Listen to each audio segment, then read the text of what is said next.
Assalamu alaikum.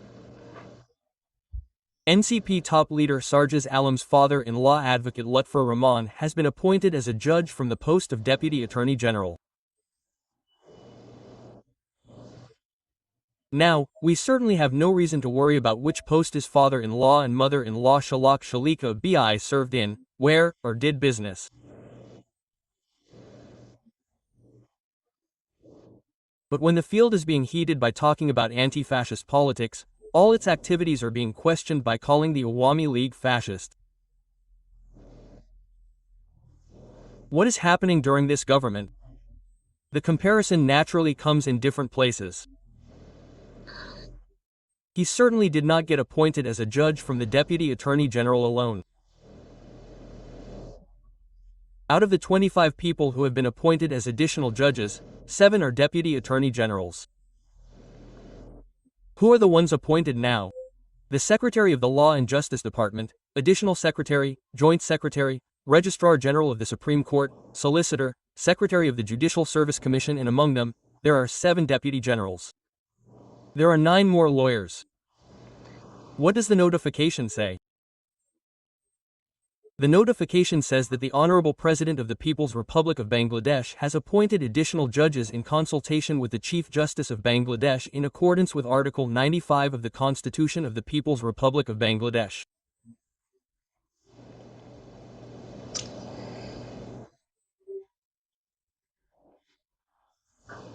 There is such an idea among the people that these are just the language of the Constitution and everything is done from the top echelons of the government on their advice, on their instructions, or according to their plans.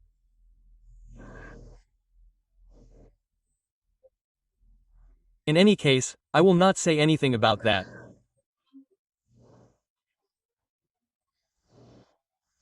The question is, did Advocate Lutfur Rahman, who was appointed as a judge, get it according to his qualifications, or did the great Sarjas Alam Roy, who is currently appointed as his father-in-law?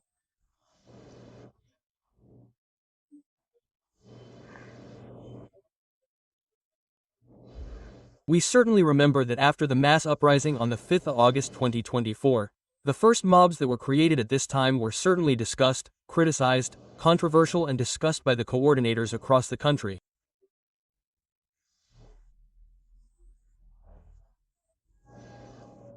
The incident of creating a mob was that the coordinators in the High Court premises demanded that these judges stay here as Awami League allies and they should be removed.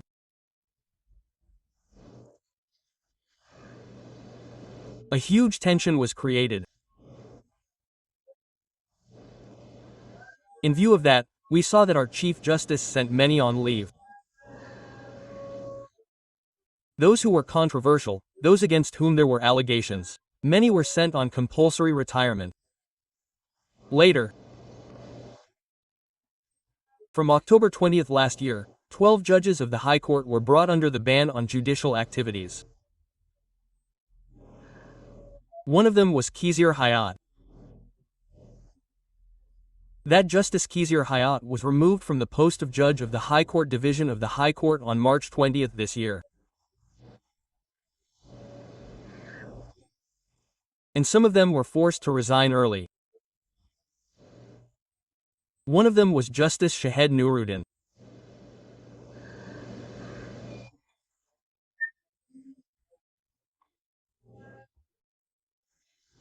The crime of this Justice Shahed Nuruddin was on October 10, 2018.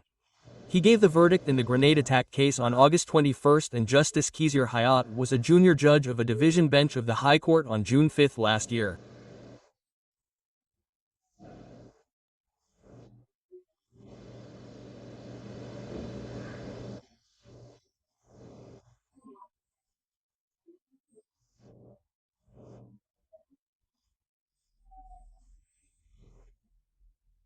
And we need to remember that it was from this bench that the much-discussed 30% quota for children of the Liberation War in government jobs was reinstated, and from there, the plot that was built from there was sent to compulsory retirement on July 10, 2025, that is, just 2.5 months before the mass uprising.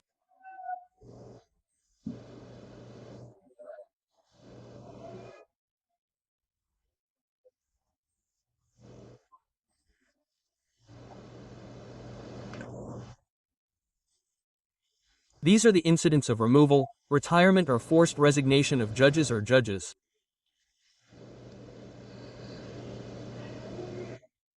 Many may complain that these were pro-Awami judges or judges. They served the purpose of the Awami League. So what should we say to those who are being appointed now?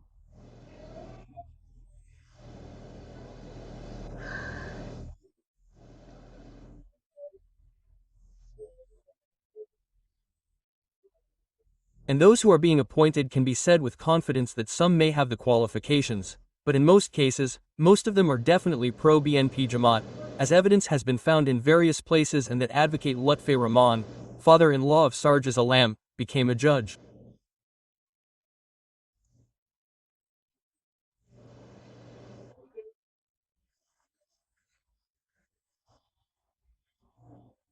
Should we say that he became a judge on the basis of his qualifications and that he became the Deputy Attorney General after this popular uprising, probably around August 20th or 24, 2024, when he was appointed as a judge? We do not know how qualified he was.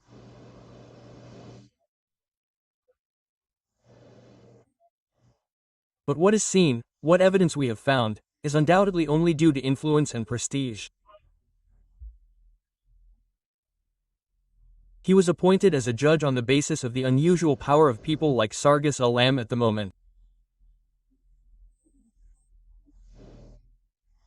If someone raises this issue will certainly not be raised in an unreasonable manner. What was Sarge Sal saying? Non-discriminatory social system, quota, anti-social system. And if someone directly asks this question, that advocate Lutfi Rahman was appointed on the basis of son-in-law quota, it may sound ridiculous, but the reality is that way.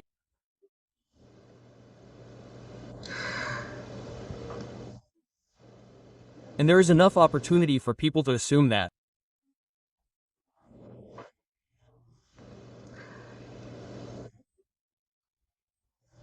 The reality is that everything that was going on during the Awami League government is now being repeated, and it is in a more blatant form. Jobs under party quota, medical treatment under party quota, promotions under party quota, transfers under party quota, bringing back retired government officials and promoting them again and placing them in different government offices.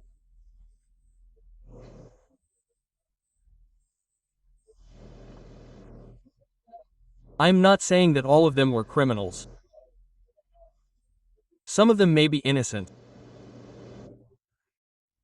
But in most cases, their party loyalty was to BNP Jamaat. Awami League removed or dismissed them from that place. No matter how I say it, Awami League has certainly not done anything that is at the level of any good work. Very natural. So, they are still happening. Those who are being appointed at different levels of the government at the moment are all BNP Jamaat supporters. How many are being given on the basis of merit? Those against whom corruption allegations were horrendous. There were real allegations. Many of them are now in different government offices. Even some are being appointed in places like the Anti-Corruption Commission.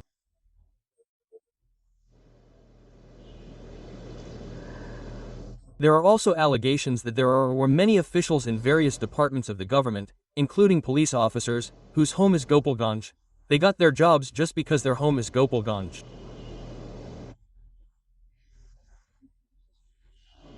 They may not have been appointed on a party basis. They may not have expressed the party ideology of the Awami League. They have been dismissed just because they are from Gopalganj. There are countless such allegations.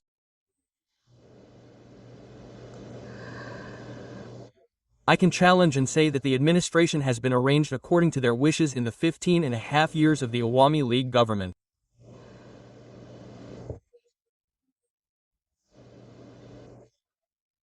And now we are seeing that the activities of the Awami League in those 15.5 years have been surpassed in just 1 year. What the Awami League has done in the past year and a half has been done more in 1 year than it has done. As a judge appointed under the son-in-law quota, if someone complains that advocate Lutfi Rahman, who was appointed under the son-in-law quota, will resign, I think this place can be considered. If Sargis Alamra wants to maintain his neutrality, he should definitely consider this issue. I'm making this comment to stay above their controversy. Stay well.